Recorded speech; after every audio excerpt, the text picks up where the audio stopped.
सो good evening students. So अभी मुझे यहाँ पर आपको जिस चीज़ बताना था कि हम हमारा रेज्यूमे कैसे लिख सकते हैं।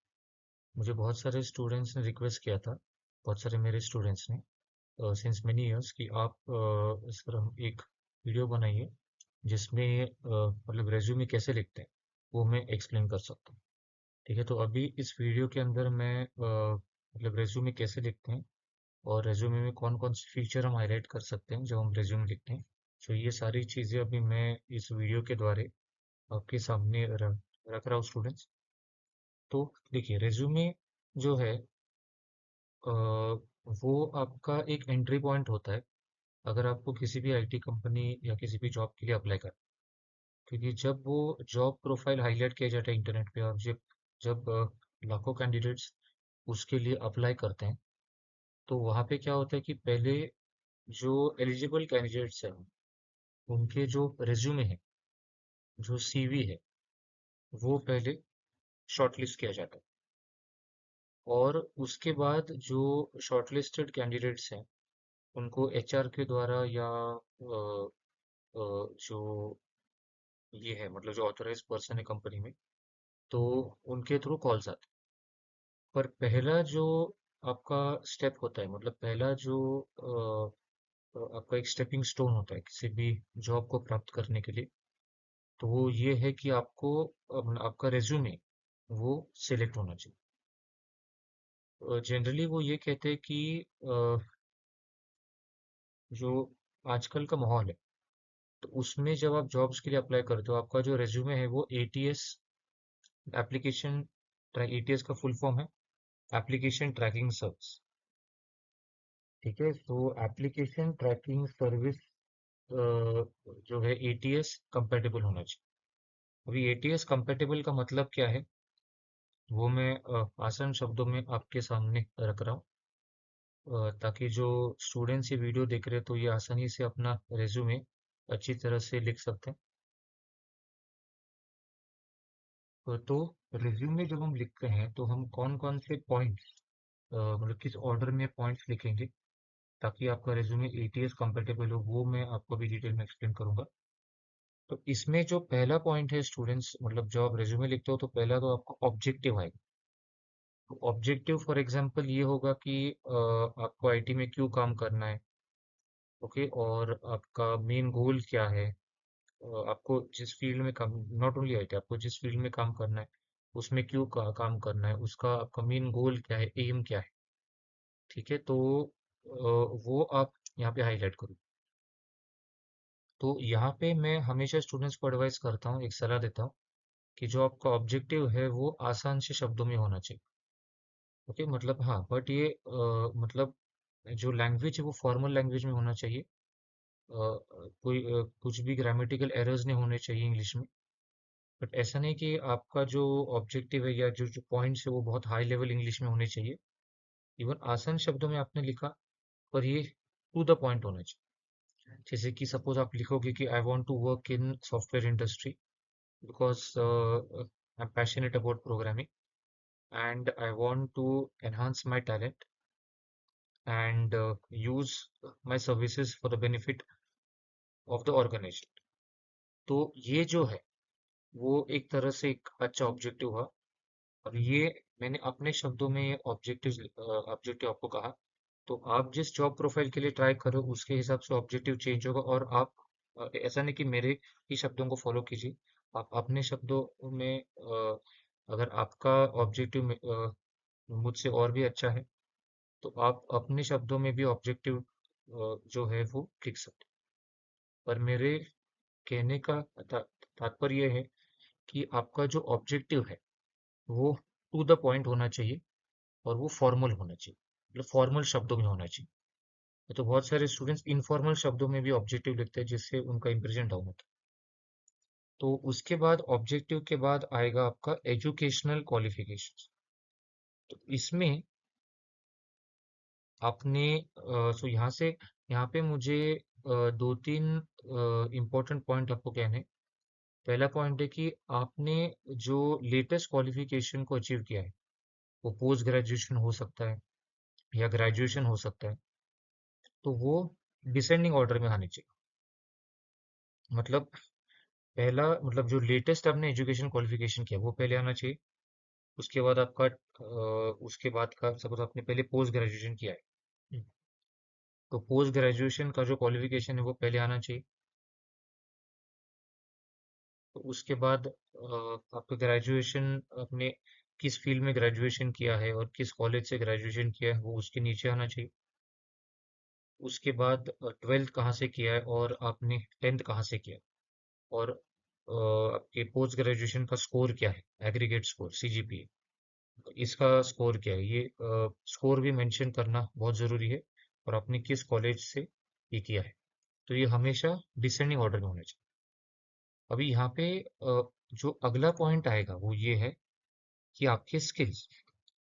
नाउ स्किल्स में दो आएंगे, पहले सॉफ्ट स्किल्स आएगा। सॉफ्ट स्किल्स मतलब नहीं, पहले सॉरी, पहले टेक्निकल स्किल्स आएगा। टेक्निकल स्किल्स मतलब आपको कौन कौन से प्रोग्रामिंग लैंग्वेजेस पता है, तो आप लिख सकते हो सी, सी प्लस प्लस, जावा, पाइथन, जो भी आपको पता है वो यहाँ पे आप ऐड कर सकते हो। और जो मेरे स्टूडेंट्स हैं जिन्होंने मेरे अंडर कोर्स किए हैं, तो जो मैं कोर्स के एंड में जो सर्टिफिकेट प्रोवाइड करता हूँ वो आईएसओ सर्टिफाइड सर्टिफिकेट है, जिसके थ्रू उन्हें जॉब्स के लिए हेल्प होता है जब वो इंटरव्यूज के लिए अप्लाई करते हैं।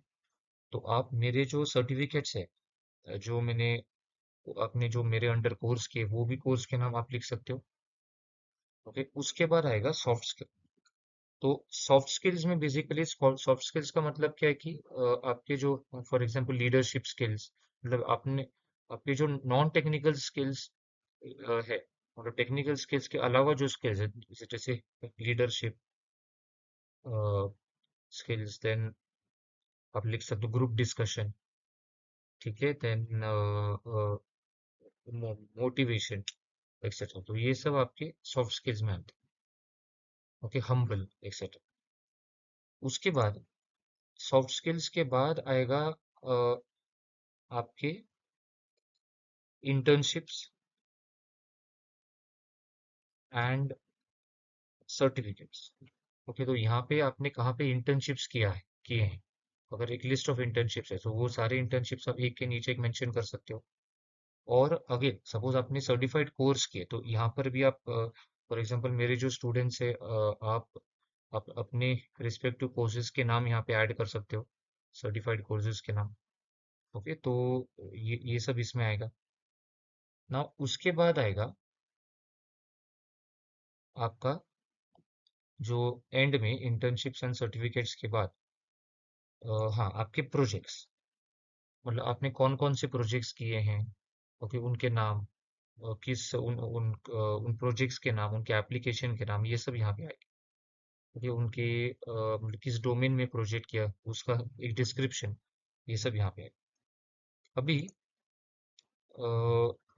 उसके बाद आएगा आपका, फाइनली जो आएगा आपका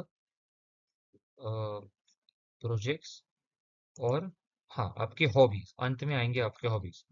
ओके, हाँ, और यहाँ पे हॉबीज में बहुत सारे स्टूडेंट हॉबीज लिखते हैं, जैसे मूवीज देखना, खाना, स्पोर्ट्स प्ले करना, तो वो हॉबीज आपको नहीं लिखने। आपको इस तरह की हॉबीज लिखने हैं जिससे आपका वैल्यू ऐड होता है एज अ, मतलब एज एन एम्प्लॉय, जिस फील्ड में आपको काम करना है, उस फील्ड में जो आपकी हॉबीज हैं, they should add you as an, मतलब they should increase your value. तो आपको वही हॉबीज मेंशन करने हैं जिसके थ्रू आपको जॉब में मिलने में आसानी होगी। मतलब जहाँ पे ये हॉबीज ऐसे होने चाहिए कि आपका जो मतलब पर्सोना है, या आपके जो उस जॉब प्रोफाइल रिलेटेड जो क्वालिटीज है, वो इस इन हॉबीज के थ्रू बहुत ही अच्छी तरह से उभर कर आते हैं। जैसे फॉर एग्जांपल, अगर आप कोडिंग या सॉफ्टवेयर डेवलपमेंट के लिए ट्राई करो, तो आप हॉबीज लिख सकते हो कि reading programming books, coding, practicing programs, okay, learning languages etcetera. हाँ, यहाँ पे मैंने गलती से एक पॉइंट शायद मिस आउट किया, तो उसके लिए मैं माफी चाहता हूँ कि हाँ, ये तो पॉइंट अभी जो मैंने मिस आउट किया वो एक कॉमन पॉइंट है।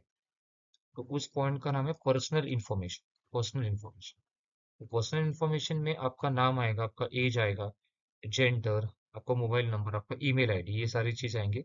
और अगर आपके पास गिटहब का प्रोफाइल है, ओके, तो ये गिटहब का जो प्रोफाइल है उसका एक लिंक आएगा। लिंक्डइन प्रोफाइल जो है उसका एक लिंक आएगा। ओके, तो ये दो प्रोफाइल्स अगर आपके पास है तो उनके लिंक्स वहाँ पे आएंगे। गिटहब मतलब बेसिकली एक ऐसा प्रोफाइल होता है जहाँ पे आप आपके प्रोजेक्ट्स वगैरह सब कुछ अपलोड कर सकते हैं। और अगर आपके पास एक लिंक्डइन प्रोफाइल है तो उसका भी नाम यहाँ पे आएगा, तो उसका भी लिंक आएगा। तो मैं कुछ मेरे एक दो स्टूडेंट्स के ये आपको दिखाता हूँ। एक एक दो स्टूडेंट्स के मैं आपको, या इवन एक स्टूडेंट का अगर दिखा है तो इस तरह से आप लिख सकते। तो ये मेरा एक स्टूडेंट है जिसका एक रेज्यूमे मैं आपको दिखा रहा हूँ।